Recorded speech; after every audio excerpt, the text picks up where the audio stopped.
So friends, in today's video I am going to tell you that if you have Nokia Inverter AC and P2 error is coming in that AC, then how can you fix this error, and that too very easily. So let's start the video. If P2 error is coming in Nokia Inverter AC, then this error is outdoor unit AC current over voltage and under voltage protection. This problem can occur in your AC due to two reasons. The first reason may be, check the input current of your house. The voltage of your house should be 220 volts to 240 volts. This is a normal stream.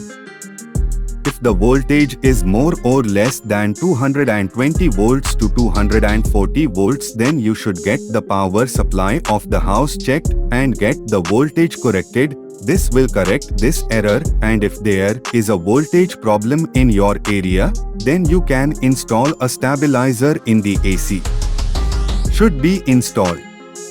However, this error will be fixed, and the voltage of your house is fine, and still this error is coming, then there could be another reason for it.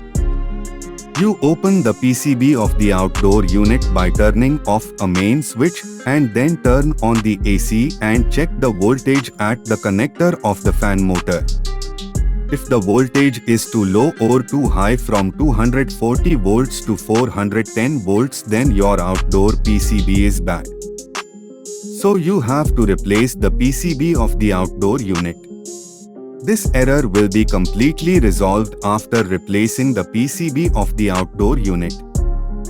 I hope you have understood the information given by me, so please like my video.